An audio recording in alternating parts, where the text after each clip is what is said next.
Mehra Maths Mantras. Now come to the introduction of exercise 6.1. चलिए हम introduction की ओर चलते हैं एक्सरसाइज 6.1 की। ठीक है, तो सबसे पहले हमें यह जानना है कि इस चैप्टर के अंदर जो मेन टर्म्स है या फिर मेन बातें हैं उनको एक बार जान लेना चाहिए। तो सबसे पहले हम डिस्कस करते हैं लाइन के बारे में कि लाइन होती क्या है।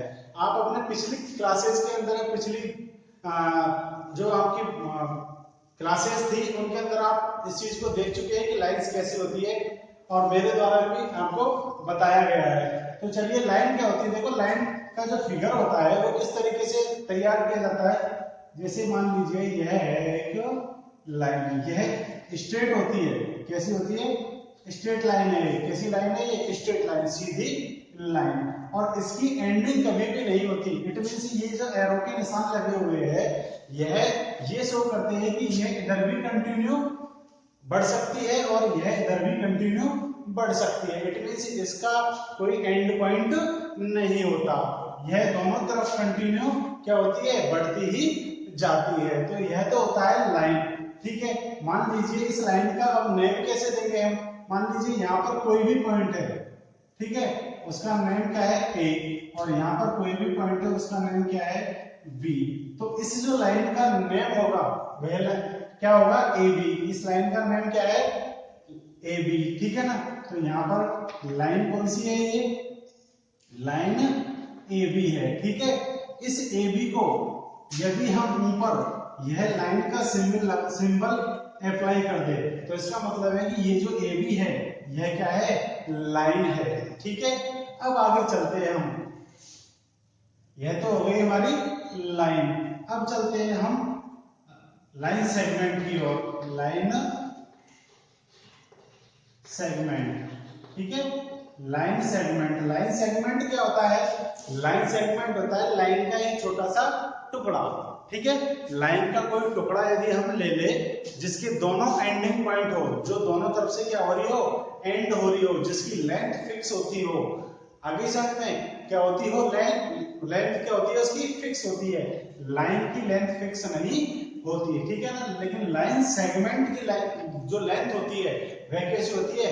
फिक्स होती है। आपने कई बार सुना होगा कि 5 सेंटीमीटर की कोई लाइन है, ठीक है ना, तो वो एक्चुअल में लाइन नहीं होती, वो क्या होता है? लाइन सेगमेंट होता है 5 सेंटीमीटर का। क्योंकि किसी की यदि लेंथ डिसाइड कर दी जाए तो फिर वह लाइन नहीं होती, वह क्या होती है? लाइन सेगमेंट होता है। ठीक है, तो लाइन सेगमेंट कितने, जैसे मान लीजिए यह है, इस लाइन सेगमेंट के दोनों क्या होते हैं? एंडिंग पॉइंट होते हैं। जैसे मान लीजिए यह ए है और यह क्या है? बी है। तो इस लाइन सेगमेंट को कैसे शो करेंगे? इसका नेम क्या होगा? ए बी, और इसके ऊपर एक क्या खींच देंगे? एक लाइन सेगमेंट का क्या खींच देंगे? साइन लगा देंगे। तो इसका मतलब क्योंकि इसकी एंडिंग पॉइंट है तो इस लाइन को किस तरीके से शो कर सकते हैं? इस लाइन सेगमेंट को किस तरीके से शो करेंगे? ए बी, और इस तरीके से लाइन ड्रॉ करके। ठीक है ना। ये लाइन नहीं है एक्चुअल में, ये यूं कह सकते हैं कि इसकी लेंथ क्या होती है? फिक्स होती है। और लाइन को किस तरीके से शो करते हैं हम? इसके ऊपर क्या लगा देते हैं? लाइन का सिंबल लगा देते हैं। ठीक है, अब यह होगी हमारी लाइन और यह होगी हमारी लाइन सेगमेंट। क्लियर है। इसकी लेंथ कैसी होती है? फिक्स होती है। यह ना तो बी पोर्शन में बढ़ती है और ना ही ए पोर्शन में बढ़ती है। नेक्स्ट चलते हैं हम, लाइन के बाद में आती है हमारी रे। क्या आती है? रे। ठीक है ना।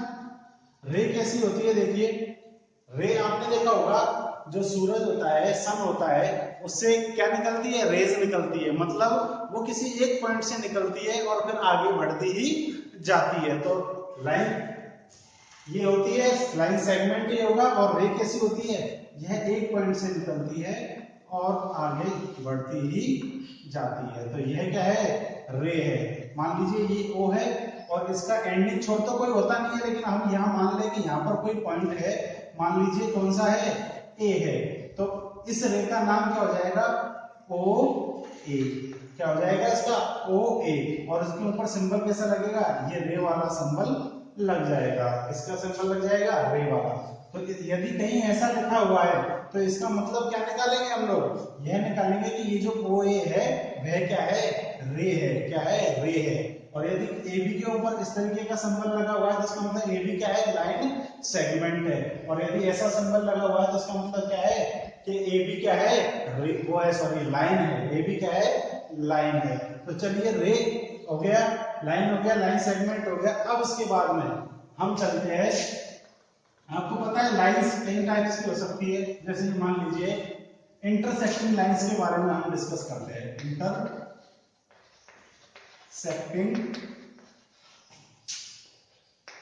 लाइंस, ठीक है। तो इंटरसेक्टिंग लाइंस कैसी होती है, देखते हैं चलो कैसी होती है इंटरसेक्टिंग लाइन। आपको पता है इंटरसेक्टिंग लाइन किस तरीके की होती है, जब दो लाइंस एक दूसरे को क्या करे, इंटरसेक्ट करे। जैसे ये एक लाइन ये रही और दूसरी लाइन मान लीजिए यह रही, ठीक है ना। तो ये दोनों लाइन जब एक दूसरे को किसी एक पॉइंट पर क्या करे, इंटरसेक्ट करे। मान लीजिए यह लाइन तो है हमारी AB, कौन सी लाइन है ये, AB, ठीक है ना। ये कोई पॉइंट है इस लाइन पर जिसका नाम क्या है B, इस पर कोई पॉइंट है मान लीजिए C, और इस पर कोई पॉइंट है, ये एंडिंग पॉइंट नहीं है, ये इस लाइन पर क्या है, केवल पॉइंट लिए गए हैं उस लाइन का नेम शो करने के लिए, ठीक है।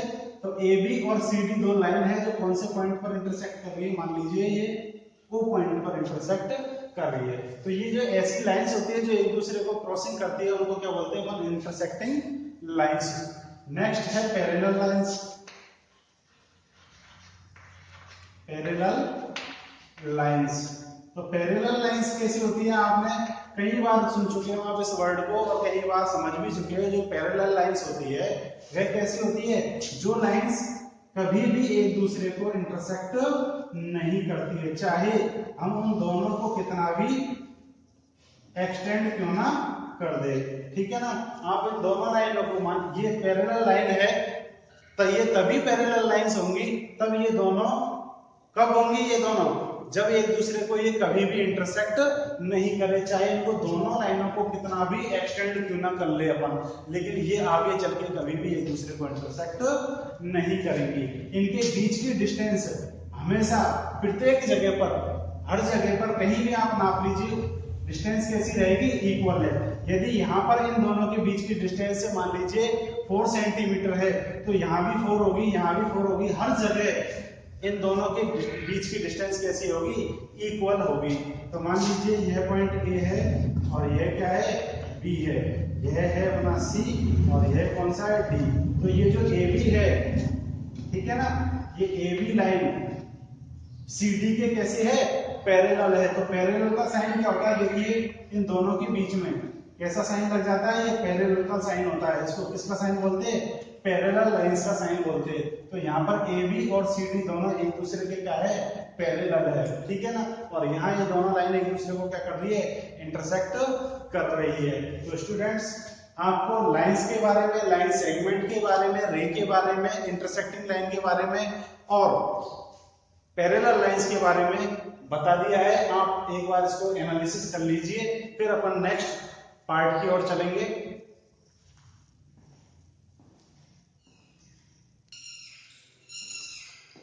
अब स्टूडेंट अब हम क्या पढ़ेंगे, एंगल, ठीक है। एंगल के बारे में एक बार जानकारी ले लेते हैं। तो एंगल क्या होता है, देखिए एंगल की डेफिनेशन एक बार बता देता हूं मैं कि एंगल क्या होता है। An angle is formed when two rays originate from the same end point, from the same end point। आप समझ रहे हो मैं क्या कहना चाह रहा हूं, N angle is formed, angle किस तरीके से बनता है, व्हेन जब टू रेज, जब दो रेज ओरिजिनेट मतलब निकलती है एक तरीके से, कहां से निकलती है, from the same and point, एक ही एंड पॉइंट से जब दो रेज निकलती है तो फिर क्या फॉर्म होता है, एंगल फॉर्म्ड होता है। जैसे ये मान लीजिए यह है हमारा पॉइंट, ठीक है ना, सेम एंड पॉइंट, इस पॉइंट से दो रेज निकलती है, मान लीजिए एक रेज तो ये है हो गई, ये O पॉइंट है कोई भी एंड पॉइंट, इस पॉइंट से दो रेज निकलती है, एक तो OA, ठीक है ना, और एक और रेज निकलती है यदि मान लीजिए यह निकल गई, इसका नाम क्या है B। तो ये जो बनता है, ये जो शेप बनती है यही किसकी शेप होती है, एंगल की शेप होती है। यह जो पोर्शन है ये क्या बन गया है हमारा, एक एंगल बन गया। क्या बन गया, ये एंगल बन गया। ठीक है ना, आपके समझ में आ गया कि एंगल किस तरीके से बनता है। जब दो रेज एक ही एंड पॉइंट से क्या होती है, ओरिजिनेट होती है, तो किसकी शेप बनती है, एंगल की शेप बनती है। अब आगे चलते हैं, देखिए क्या कह रहा है, दी रेज मेकिंग एन एंगल्स, दी रे मेकिंग एन एंगल, जो रे यहाँ पर एंगल को बना रही है, OA और OB are called the arms, इनको क्या नाम कहा जाता है, क्या नाम दिया जाता है इनको, arms of the angle. Angle की क्या है, ये आर्म है। आर्म मींस क्या होता है, भुजाएं। तो ये एंगल की क्या है, भुजाएं है, आर्म्स है। ये कौन कौन सी, OA और OB एंगल की क्या है, आर्म्स है। ठीक है ना, आगे चलते हैं, एंड द एंड पॉइंट, और ये जो एंड पॉइंट है O, ये जो O पॉइंट है, एंड पॉइंट, जहां से दोनों रेज ओरिजिनेट होती है, निकलती है, उस एंड पॉइंट को किस नाम से पुकारा जाता है, वर्टेक्स नाम से पुकारा जाता है। यही लिखा हुआ है, देखिए, and the end point is called the vertex of the angle. ये जो एंड पॉइंट है, इस एंड पॉइंट को क्या कहा जाता है, वर्टेक्स ऑफ द एंगल। तो इस एंगल के अंदर क्या क्या हो गए, OA और OB तो इस एंगल की क्या है, आर्म है। ठीक है ना, और ये O इस एंगल का क्या है, वर्टेक्स है। तो स्टूडेंट्स, ये आपको समझ में आ गया होगा कि ये क्या कहना चाहता है। अब हम आगे चलते हैं, एंगल्स के डिफरेंट टाइप्स के बारे में एक बार डिस्कस करते हैं। तो क्या अगला पॉइंट क्या है हमारा, टाइप्स ऑफ डिफरेंट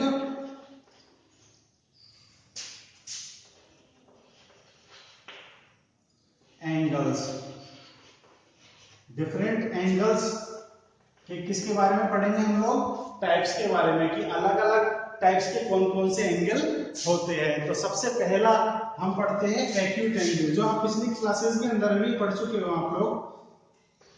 कौन सा एंगल होता है, एक्यूट एंगल। ठीक है ना, एक्यूट एंगल के बारे में आप पिछली क्लासों में पढ़ चुके हो। तो क्या होता है acute angle, an angle measures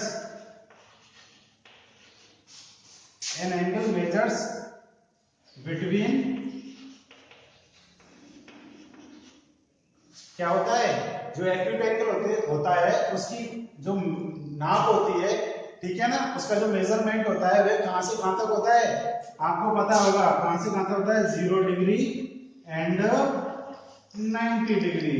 ठीक है ना, an angle measures between 0 degree, sorry, an acute angle,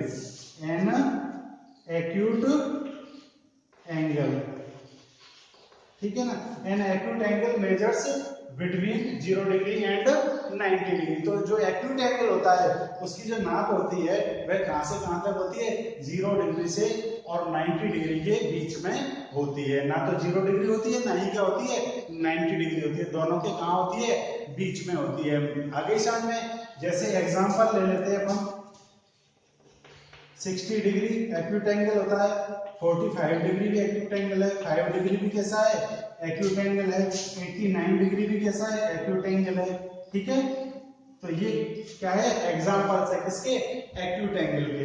तो आगे चलते हैं, आप लोग एक बार इसका स्क्रीनशॉट ले लीजिए ताकि आपको अपने नोट्स तैयार करने में मदद मिल सके।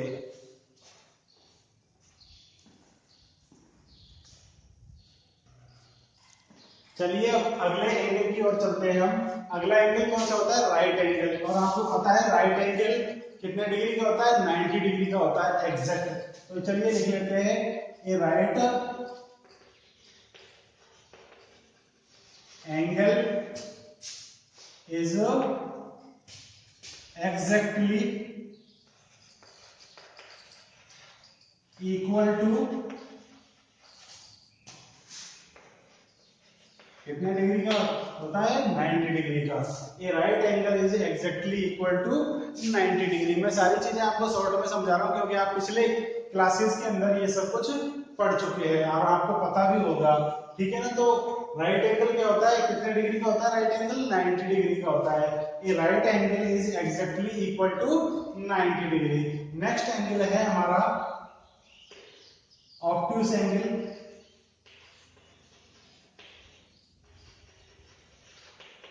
ठीक है, तो ऑब्ट्यूज एंगल के बारे में क्या करेंगे हम, 0 to 90 डिग्री तो एक्यूट एंगल और 90 डिग्री का राइट एंगल, तो एक्यूट एंगल क्या होगा फिर 90 डिग्री से 180 डिग्री के बीच के एंगल। तो क्या लिखेंगे, an obtuse angle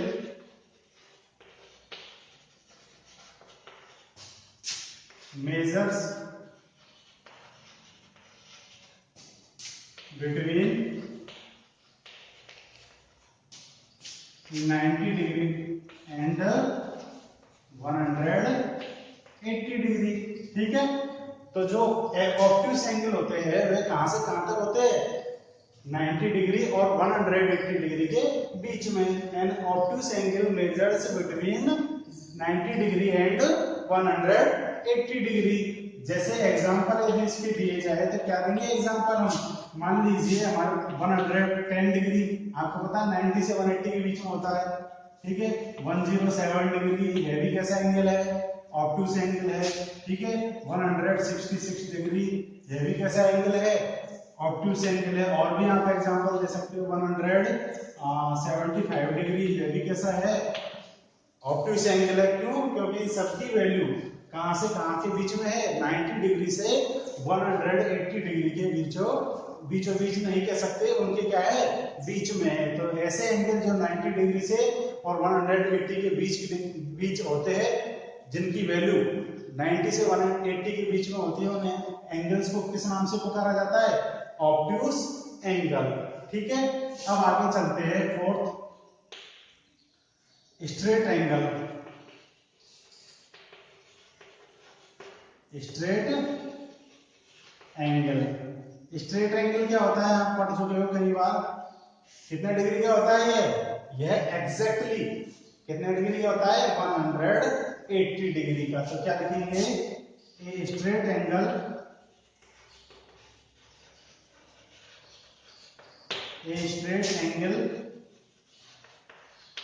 is exactly equal to 180 degree. जो स्ट्रेट एंगल है वह एग्जैक्टली कितने डिग्री का होता है, फिक्स 180 डिग्री का। क्लियर है। तो कौन कौन से एंगल है जिनकी फिक्स वैल्यू होती है, एक राइट एंगल होता है और एक कौन सा होता है, स्ट्रेट एंगल होता है। तो चलिए नेक्स्ट पोर्शन है हमारा, नेक्स्ट पार्ट है, नेक्स्ट एंगल है, कौन सा है, reflex angle. Reflex angle, reflex angle की क्या प्रॉपर्टीज होती है उसके बारे में जानते हैं। चलो, तो जो रिफ्लेक्स एंगल होता है मैं आपको बताता हूँ। रिफ्लेक्स एंगल 180 से और 360 के बीच में होते हैं। कोई भी एंगल चाहे वो 180 से अधिक है और 360 से क्या है, कम है, वह किस नाम से जाना जाएगा, रिफ्लेक्स एंगल के नाम से जाना जाता है। तो क्या लिखेंगे हम, a reflex angle measures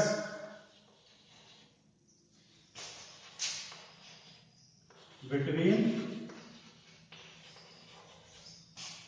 180 degree and 360 degree. तो जो रिफ्लेक्स एंगल होते हैं वह कहां से कहां तक होते हैं, 180 से तो बड़े होते हैं और 360 से क्या से होते हैं, छोटे होते हैं। मतलब इन दोनों क्राइटेरिया के बीच में अवेलेबल होते हैं। तो एग्जांपल देखा जाए तो 180 से बड़ा कोई भी एंगल ले लीजिए, 190 ले लिया हमने, यह भी कैसा है, ऑब्ट्यूज एंगल। 150 डिग्री ले लिया, यह भी कैसा है, सॉरी 150 नहीं, 250 ले लीजिए, 250, तो यह भी कैसा है, ऑब्ट्यूज एंगल है। आगे चले हम तो यूं मान लीजिए 300 ले लिया, तो 300 भी कैसा है, ऑब्ट्यूज एंगल है। 300 50 ले लिया, तो यह भी कैसा है हमारा ऑब्ट्यूस एंगल है। तो आप लोगों को समझ में आ गया होगा कि ऑब्ट्यूस एंगल कैसे होते हैं, जो 180 से तो क्या होते हैं बड़े होते हैं, और 360 से कैसे होते हैं छोटे होते हैं। तो क्लियर है। आगे नेक्स्ट एंगल लेते हैं हम 6, complete angle. Complete angle, complete angle क्या होता है, कंप्लीट एंगल क्या होता है, इसकी भी फिक्स वैल्यू होती है। क्या होती है, फिक्स वैल्यू होती है। कैसे, ए कंप्लीट एंगल कितनी होती है, a complete angle is exactly equal to कितना होता है 360 के इक्वल होता है। कितने के बराबर होता है इसकी वैल्यू, कंप्लीट एंगल कितने डिग्री का होता है 360 डिग्री का। मीन्स ये हुआ कि जैसे मान लीजिए यह रे है हमारी, इस पॉइंट पर एंगल है हमारा, ठीक है ना, ये O पॉइंट है और यह यहाँ पर कोई पॉइंट है कौन सा A। तो जो कंप्लीट एंगल होता है वह क्या होता है, मान लीजिए एंगल बनना यहाँ से स्टार्ट हुआ, ठीक है ना, तो ये जो पूरा एंगल कवर होता है, ठीक है ना, इस तरीके से यह कितने डिग्री का होता है 360 डिग्री का होता है। मतलब ये हुआ, आपको मैं एक बार सारे एंगलों के बारे में बता देता हूं। यदि 90 डिग्री से छोटा है तो एक्यूट एंगल, यदि 90 डिग्री है तो राइट एंगल, और यदि 90 डिग्री से बड़ा है तो ऑब्ट्यूस एंगल, और यदि केवल स्ट्रेट एंगल है 180 डिग्री का है तो कितना हो जाएगा स्ट्रेट एंगल, और 180 डिग्री से यदि बड़ा है, ठीक है ना, यूं, तो कितने डिग्री का हो जाएगा, ये कितना हो जाएगा रिफ्लेक्स एंगल। और यदि पूरा 360 डिग्री का है यूं, तो उसको क्या बोलते हैं अपन, क्या बोला जाता है कंप्लीट एंगल। तो स्टूडेंट्स ये आपके समझ में आ गया होगा कि एंगल्स कितने टाइप्स के होते हैं और उनको किस किस तरीके से मेजर किया जा सकता है। आगे चले तो हम आगे चलते हैं अब नेक्स्ट एंगल की ओर। नेक्स्ट एंगल है हमारा कॉम्प्लीमेंट्री एंगल्स। आपने पढ़ा होगा पिछली क्लासेस के अंदर कि कॉम्प्लीमेंट्री एंगल्स क्या होते हैं। कॉम्प्लीमेंट्री एंगल्स कैसे होते हैं, ऐसे एंगल्स जिनका सम कितना डिग्री होता है 90 डिग्री होता है। कोई भी दो एंगल्स जिनका सम कैसा होता है 90 डिग्री होता है, उन एंगल्स को हम किस नाम से जानते हैं, किस नाम से जानते हैं, कॉम्प्लीमेंट्री एंगल्स के नाम से जानते हैं। पिछली क्लासेस के अंदर आप कई बार पढ़ चुके होंगे कॉम्प्लीमेंट्री एंगल्स के बारे में। तो चलिए यहाँ भी एक बार डिस्कस कर लेते हैं हम कॉम्प्लीमेंट्री एंगल के बारे में। तो कॉम्प्लीमेंट्री एंगल, कॉम्प्लीमेंट्री एंगल्स, तो क्या होता है कॉम्प्लीमेंट्री एंगल्स, आपको बता चुका हूं मैं। Two angles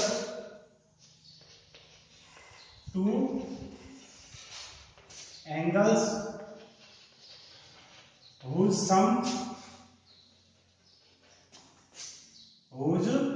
sum is 90 degree. Two angles whose sum is 90 degree are called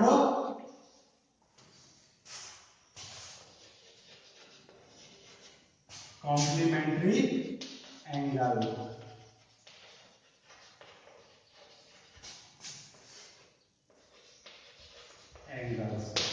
ठीक है ना, तो ऐसे दो एंगल्स जिनका सम कितना होता है 90 डिग्री होता है, उनको किस नाम से पुकारा जाता है, कॉम्प्लीमेंट्री एंगल्स के। तो एग्जांपल हम दे सकते हैं, मान लीजिए एक 60 डिग्री का है, ठीक है ना, और एक 30 डिग्री का है, इन दोनों का सम कितना है 90 डिग्री। तो ये दोनों एक दूसरे के कैसे है, कॉम्प्लीमेंट्री एंगल्स। नेक्स्ट एग्जांपल ले तो हम यूं कह सकते हैं, एक 75 डिग्री का है तो दूसरा कितने डिग्री का हो जाएगा हमारा 15 डिग्री का।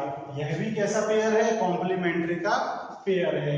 नेक्स्ट एक और एग्जांपल यदि लेना चाहे हम तो यूं ले सकते हैं, एक 65 डिग्री है, ठीक है, तो दूसरा कितने का होगा 25 डिग्री का, क्योंकि दोनों का सम कितना है 90 डिग्री, कितना है 90 डिग्री। तो ये किसके एग्जांपल्स है? कॉम्प्लीमेंट्री एंगल्स के। तो जो कॉम्प्लीमेंट्री एंगल्स होते हैं उनका सम हमेशा कितना डिग्री होता है? 90 डिग्री। आप हमेशा ध्यान रखना, क्योंकि यह लॉजिक, यह जो तथ्य है, यह कहीं भी यूज में आ जाता है। ये जरूरी नहीं है इसी एक्सरसाइज में काम आए, आपको इसी चैप्टर के अंदर काम आए, ये मैथमेटिक्स के अंदर किसी भी चैप्टर में यूज में आ जाता है। यह लॉजिक आपके माइंड में बिल्कुल फिट होना चाहिए कि कॉम्प्लीमेंट्री एंगल्स का सम हमेशा कितना होता है? 90 डिग्री। क्लियर है? आगे चलते हैं हम नेक्स्ट, सप्लीमेंट्री एंगल। तो सप्लीमेंट्री एंगल्स के बारे में भी आप लोग कई बार पढ़ चुके होंगे। सप्लीमेंट्री एंगल्स कैसे होते हैं? ऐसे एंगल्स जिनका सम कितना होता है? 180 डिग्री होता है, उनको हम कैसे एंगल्स कह सकते हैं? सप्लीमेंट्री एंगल्स कह सकते हैं। तो टू एंगल्स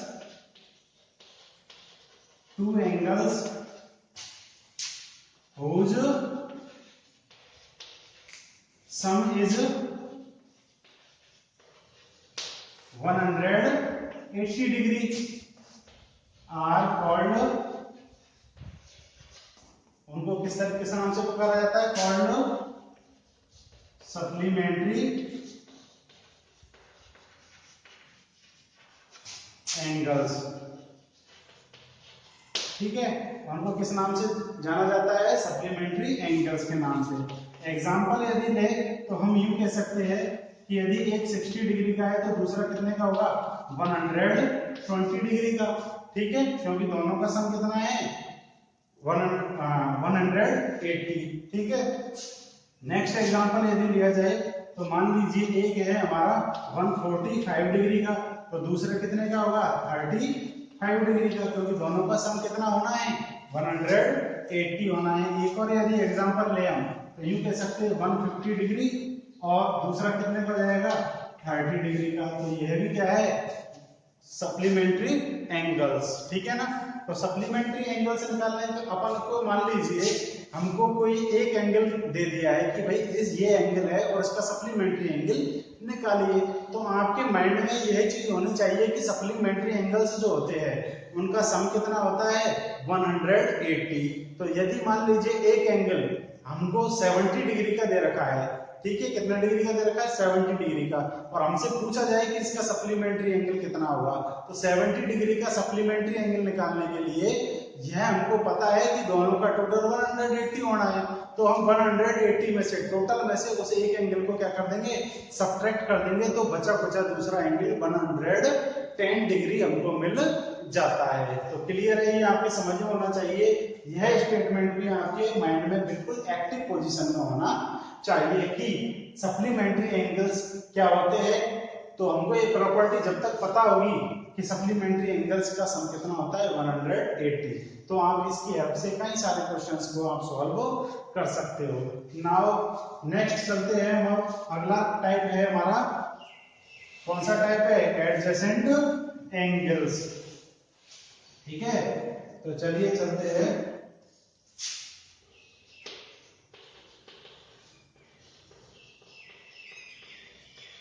एडजेसेंट एंगल्स। ठीक है, अब एडजेसेंट एंगल के बारे में भी आप लोग कई बार पढ़ चुके होंगे। एडजेसेंट एंगल किस तरीके के होते हैं? इन एंगल्स की क्या प्रॉपर्टी होती है कि ये जो एंगल्स होते हैं एडजेसेंट एंगल, इनके अंदर एक कॉमन वर्टेक्स होता है। मतलब ये हुआ क्या कि ये दोनों एंगल्स किसी एक ही वर्टेक्स पर बनते हैं। कोई भी दो एंगल एडजेसेंट एंगल तभी होंगे कब? जब दोनों एंगल किसी एक ही वर्टेक्स पर बन रहे हो, एक ही वर्टेक्स पर बनते हैं और उन दोनों एंगल्स के बीच में, उन दोनों एंगल्स में कोई ना कोई एक आर्म्स या फिर यूं कहे एक रे क्या रहती है? कॉमन रहती है। मतलब वह रे जो होती है, वह जो आर्म्स होती है, वह दोनों एंगल्स को मॉडिफाइड करने में या फिर बनाने में यूज में होती है, कॉमन होती है। तो और जो बाकी जो नॉन कॉमन आर्म्स होती है वह इस कॉमन आर्म्स की अपोजिट साइड्स होती है, मतलब डिफरेंट साइड्स में होती है। तो चलिए इसकी डेफिनेशन हम एक बार लिख लेते हैं। तो क्या होता है देखिए, two angles are adjacent if they have a common vertex, if they have a common vertex, comma a common arms, ठीक है ना। तो the two angles are adjacent if they have a common vertex, यदि उनके अंदर एक क्या है common vertex है, comma a common arms and their non-common arms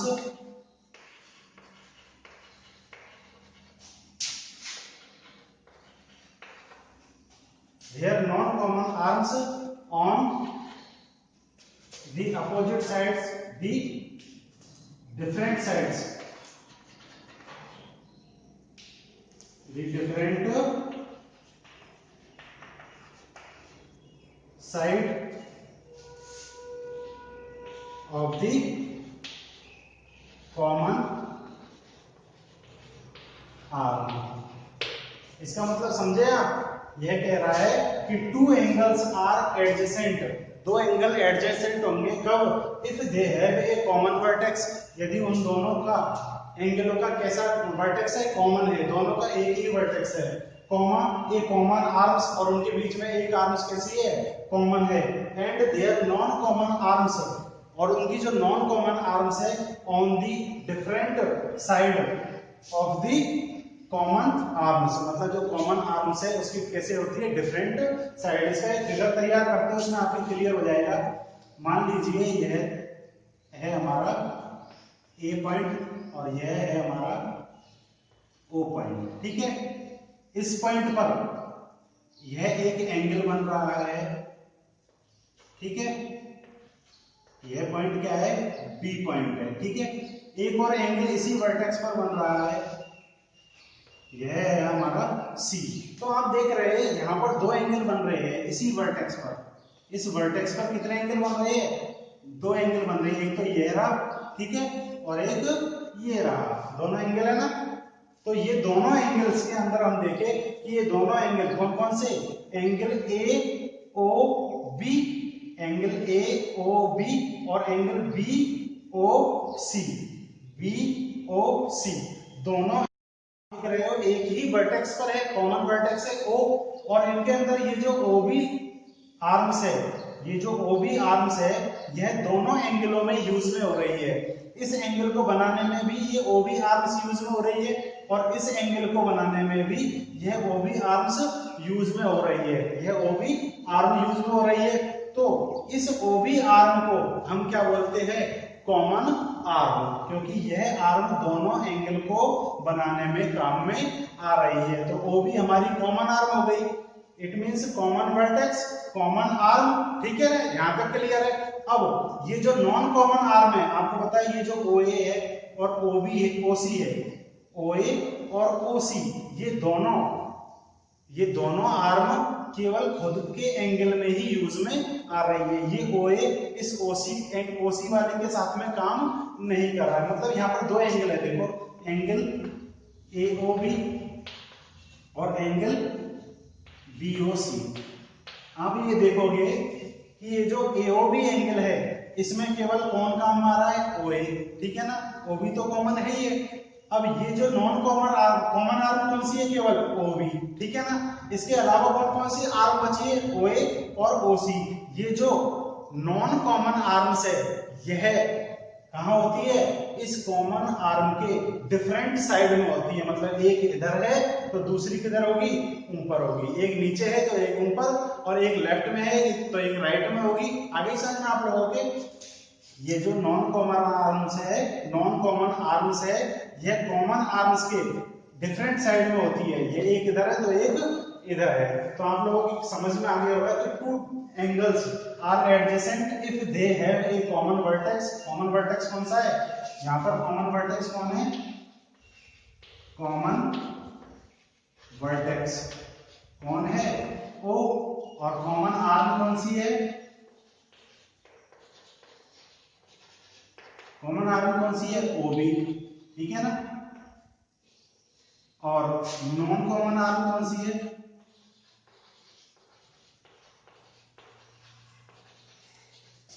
non common कौन सी है? OA, ठीक है, और OC। ये कैसी है? नॉन कॉमन है, ये कॉमन नहीं है। कॉमन केवल कौन सी है? OB है, ठीक है ना। तो ये दोनों एंगल्स, एंगल AOB और एंगल BOC कैसे एंगल है? कैसे एंगल है? एडजेसेंट एंगल है। तो हम यहां लिख सकते हैं angle AOB and angle BOC are adjacent angles, ठीक है। कैसे एंगल है? एडजेसेंट एंगल है। तो आपके समझ में आ गया होगा। आप एक बार इसका स्क्रीनशॉट ले लीजिए, फिर आगे चलते हैं।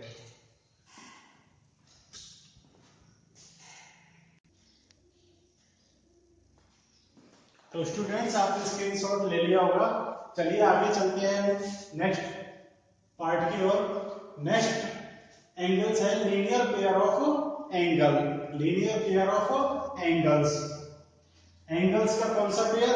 Linear pair. तो लीनियर पेयर ऑफ एंगल्स के बारे में हम जानकारी लेते हैं। इसके जैसे ही नाम से ही पता चल रहा है हमको कि linear pair of angles. Linear pair of angles means, ऐसे यूं समझ लीजिए आप नॉर्मल लैंग्वेज में कि ये एंगल जरूर किसी ना किसी किस पर बने हुए होंगे? लाइन पर बने हुए होंगे, और वो भी कैसी लाइन? स्ट्रेट लाइन पर बने हुए होंगे। तो चलिए एक बार इसकी मेन डेफिनेशन देख लेते हैं। इफ टू एडजेसेंट एंगल्स, आपने पता है, अभी पढ़ा है एडजेसेंट एंगल कैसा है, कैसे होते हैं? जिनके अंदर एक कॉमन आर्म होती है और कॉमन वर्टेक्स होता है, और दोनों एंगल उसी वर्टेक्स पर बने हुए होते हैं, और दोनों के अंदर एक आर्म कैसी रहती है? कॉमन होती है। तो ये कह रहा है if two adjacent angles are formed, यदि कोई भी दो एडजेसेंट एंगल कहां पर बने हुए हो? Are formed on a straight line. कहां पर बने हुए हो? यदि दो एडजेसेंट एंगल किस पर बने हुए हैं? एक स्ट्रेट लाइन पर बने हुए हैं। Then the angles are called linear pair of angles. तो फिर उन एंगल्स को हम कौन सा एंगल्स कहेंगे? Linear pair of angles. क्या कहेंगे? उन एंगल्स को किस नाम से जाना जाएगा? Linear pair of angles. अब लीनियर पेयर ऑफ एंगल्स की प्रॉपर्टीज होती है, जो क्या होती है? Sum of angles of linear pair. जो लीनियर पेयर होते हैं उसके जो एंगल्स होते हैं उनका सम इज इक्वल टू कितना होता है? 180 होता है। मतलब लीनियर पेयर के जो दोनों एंगल्स होते हैं उनका सम हमेशा कितना होता है? 180 होता है। अब ये बनते कैसे देखिए, यह है हमारी, यूं मान लीजिए कि यह पॉइंट है हमारा O। कौन सा पॉइंट है? O पॉइंट है। और यह हमारी रे हो गई OA, ठीक है ना। आगे समझ में आपके। और यह जो एंगल है यह हो गया हमारा B पॉइंट, ठीक है ना। यह एंगल मॉडिफाइड हो चुका है, बन चुका है। अब यह जो एंगल है, ये दोनों एंगल है, हमको क्या बनाना है? Adjacent angle. और वो भी एडजेसेंट एंगल कैसे? जो एक स्ट्रेट लाइन पर बन रहे हो। तो स्ट्रेट लाइन पर बनाने के लिए हमको क्या करना पड़ेगा कि वह जो दूसरी रे है वह कहां से निकालनी पड़ेगी? O से। लेकिन वो OA के जस्ट अपोजिट साइड में क्या होगी? इसके बनेगी। मींस एक दोनों से जो नॉन कॉमन आर्म्स है, नॉन कॉमन आर्म्स कौन सी थी? OA और OB, वो दोनों से मिलकर यदि कोई स्ट्रेट लाइन बन रही है, वो दोनों किस रूप में हो? स्ट्रेट लाइन के रूप में हो। तो जो बनने वाला एंगल्स होते हैं, जो बनने वाले एंगल्स होते हैं, वह दोनों एंगल्स कैसी स्थिति में होते हैं? लीनियर पेयर की स्थिति में होते हैं। इट मींस यह जो लीनियर पेयर बनता है, यह इस लीनियर पेयर का टोटल कितना होता है? 180 होता है। यूं कहो, आप सीधे शब्दों में यूं समझ लीजिए कि किसी स्ट्रेट लाइन पर, किसी स्ट्रेट लाइन के किसी पॉइंट पर बनने वाले दो एंगल, बनने वाले दोनों एंगल कैसे पेयर बनाते हैं? लीनियर पेयर बनाते हैं। इस तरीके से भी हम समझ सकते हैं कि यह स्ट्रेट लाइन है और यह कॉमन आर्म्स है। तो ये जो एंगल, ये कॉमन वर्टेक्स है हमारा, तो यह एंगल और यह एंगल, ये दोनों कैसे पेयर बना रहे हैं? लीनियर पेयर बना रहे हैं। इसका मतलब ये हुआ कि इसका और इस एंगल का, दोनों का टोटल कितना होगा? 180 डिग्री होगा। तो हम यूं समझ सकते हैं कि किसी एक लाइन, स्ट्रेट लाइन पर बनने वाले दोनों एंगलों का टोटल कैसा होता है? 180 होता है। इट मींस ये हुआ कि angle AOB plus angle BOC दोनों का टोटल कितना होगा? 180 होगा। यही प्रॉपर्टी एक से ज्यादा एंगल्स पर भी अप्लाई होती है। इट मींस यू कह सकते हैं कि एक ही पॉइंट पर बनने वाले जितने भी एंगल है, ये सारे एंगल, इनका सम कितना होता है? 180 होता है। यह अभी फिलहाल हम लीनियर पेयर के बारे में बात कर रहे हैं, तो लीनियर पेयर ही डिस्कस करेंगे। बाकी रूल्स यह भी है कि यदि आप किसी स्ट्रेट लाइन पर एक से ज्यादा एंगल बनाते हैं, जैसे यूं मान लीजिए इस तरीके से आपने कई सारे एंगल बना दिए, तो फिर इसका इसका इसका इसका इन सारे एंगल्स का जो सम होता है, ठीक है ना, इस कॉमन वर्टेक्स पर, ठीक है, ये A हो गया और ये B हो गया, तो ये जितने भी एंगल्स बन रहे हैं इन सबका सम कितने डिग्री का होता है? 180 डिग्री का होता है। क्यों? क्योंकि यह एक क्या बन जाता है? स्ट्रेट एंगल बन जाता है। यह जो स्ट्रेट एंगल इसी तरीके का होता है ना हमारा, यह स्ट्रेट एंगल कितने डिग्री का होता है? 180 डिग्री का होता है। तो स्टूडेंट्स, आपके समझ में आ गया होगा मैं जो समझाना चाह रहा हूं। आगे चलते हैं vertically opposite angles. Vertically opposite angles आप पिछली क्लासेस में पढ़ चुके हो। यह एंगल्स कब बनते हैं? जब टू लाइंस एक दूसरे को क्या करती है? इंटरसेक्ट करती है। इट मींस क्या होगा कि if two lines intersect to each other, यदि कोई भी दो लाइंस एक दूसरे को क्या करें? इंटरसेक्ट करें, each other, then the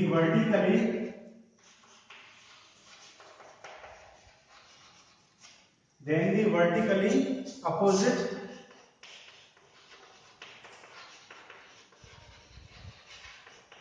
angles are equal. तो जो बनने वाले वर्टिकली अपोजिट एंगल्स है वह कैसे होते हैं? इक्वल होते हैं। मींस ये हुआ कि जैसे ये मान लीजिए यह लाइन है, ठीक है, इस लाइन को क्या कर रही है? इंटरसेक्ट कर रही है। मान लीजिए यह तो है हमारी AB और यह है हमारी CD, ठीक है, और कौन से पॉइंट पर इंटरसेक्ट कर रहे हैं? O पर। तो वर्टिकली अपोजिट एंगल्स कौन से होते हैं? देखिए, यह जो एंगल है, इस एंगल, ये दोनों एंगल कैसे है? वर्टिकली अपोजिट एंगल है। और ये वाला एंगल, ठीक है ना, और यह वाला एंगल, ये दोनों एंगल कैसे है? Vertically opposite angle. ये दोनों एंगल वर्टिकली अपोजिट एंगल है और ये दोनों एंगल भी कैसे है? वर्टिकली अपोजिट एंगल है। और वर्टिकली अपोजिट एंगलों की क्या प्रॉपर्टी होती है कि वर्टिकली अपोजिट एंगल्स कैसे होते हैं?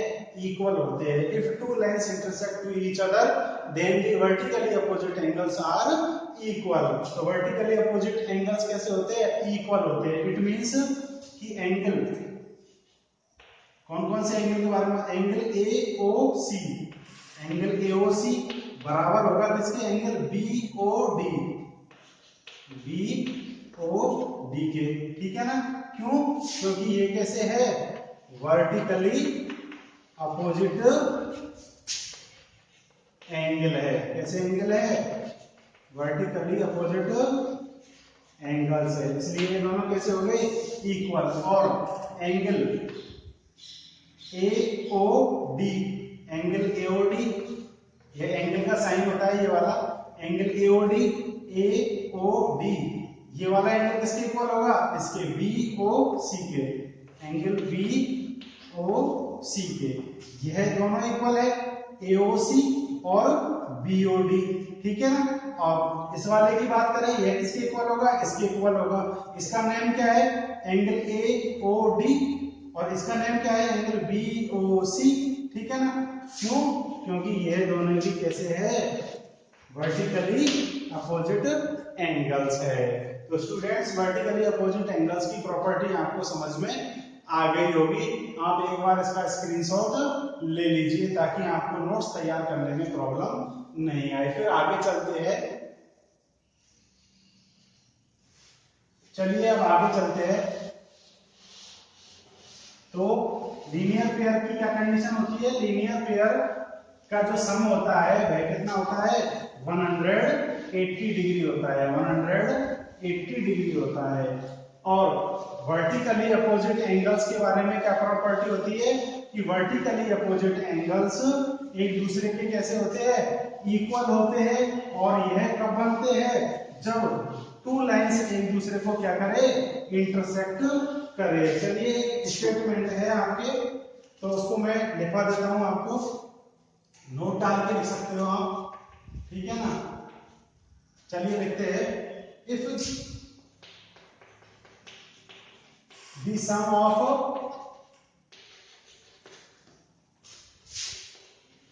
टू एडजेसेंट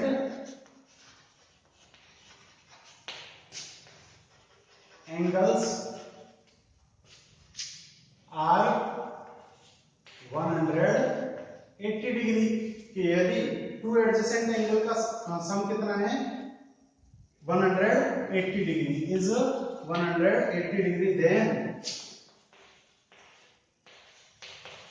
the non-common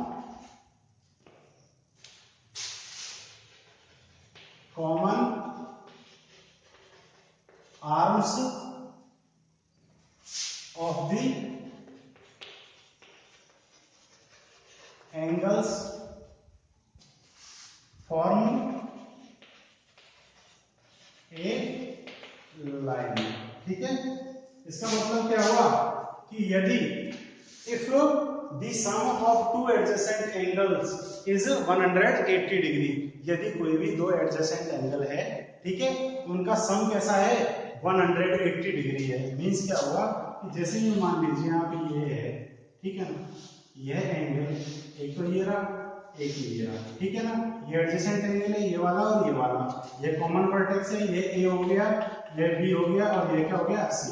ये दोनों एंगल AOB और BOC दोनों कैसे है? कैसे है ये दोनों एंगल? एक तो एंगल ये रहा और एक एंगल ये रहा। ये दोनों एंगल कैसे है? एडजेसेंट एंगल है। तो यदि इन दोनों एडजेसेंट एंगलों का सम कितना हो? 180 डिग्री आ जाए, इसका और इसका एंगल, इसका और इसका टोटल, दोनों का टोटल कितना आ जाए? 180 डिग्री आ जाए, तो फिर ये जो नॉन कॉमन आर्म्स है, then the non common arms, तो जो नॉन कॉमन आर्म्स है, कौन सी नॉन कॉमन आर्म्स? OA और OC। नॉन कॉमन आर्म्स कौन सी है? OA और OC of the angles, non common arms of the angle. तो इस एंगल्स की, इन एंगल्स की जो नॉन कॉमन आर्म्स है, फॉर्म ए लाइन। किसके फॉर्म में होंगी? ये लाइन के फॉर्म में होंगी। मींस इस कंडीशन में तो टोटल 180 हो ही नहीं सकता। तो फिर वो कैसी कंडीशन के बारे में बात कर रहा है कि यदि इन दोनों का टोटल 180 है, तो ये जो नॉन कॉमन आर्म्स है, यह कैसी कंडीशन में होंगी? लाइन की कंडीशन में होंगी। मतलब इस तरीके से होंगी, इस तरीके से होंगी। आ गई आपके समझ में कि नहीं आई? ये कह रहा है कि दो एडजेसेंट एंगलों का सम 180 है, तो जो नॉन कॉमन आर्म्स है वो कौन से फॉर्म में होंगी? लाइन के फॉर्म में होंगी। ये देखो, ये नॉन कॉमन आर्म्स है, किसके फॉर्म में होंगी? ये लाइन के फॉर्म में होंगी। तभी जाके इनका टोटल कैसा होगा? 180 होगा। कैसा होगा इनका टोटल? 180 होगा। तो आप इसको फिगर को बना लीजिए, और यहीं तक आपका इंट्रोडक्शन था। यह आपका इंट्रोडक्शन क्या हो जाएगा? कंप्लीट हो जाएगा। इट मींस ये होगा कि angle AOB plus angle BOC, इन दोनों का टोटल कितना है? 180 डिग्री है। इसका और इसका टोटल दोनों का 180 डिग्री है। देन AB इज ए, या फिर यूं कीजिए कि AB will be A line. तो AB क्या होगी फिर? एक, सॉरी AB नहीं, AC क्या होगी? AC, ठीक है ना। AC क्या होगी, फिर एक लाइन होगी, ये AC क्या बनाएगी, एक लाइन होगी। यही क्या कहना चाहता है, यह स्टेटमेंट कहना चाहता है, ठीक है। तो यह इंट्रोडक्शन आपका कंप्लीट हुआ एक्सरसाइज 6.1 से रिलेटेड। अब हम आगे नेक्स्ट एक्सरसाइज की ओर चलेंगे, एक्सरसाइज 6.1 की ओर चलेंगे, जिसके अंदर हम सभी क्वेश्चनों को इस इंट्रोडक्शन की हेल्प से क्या करेंगे, सॉल्व करेंगे। तो स्टूडेंट्स, उम्मीद है आपको यह इंट्रोडक्शन समझ में आ गया होगा, और यदि आप कोशिश करोगे, इसको पूरी तरीके से केयरफुली देखोगे, तो जरूर समझ में आएगा। So thank you for watching this video.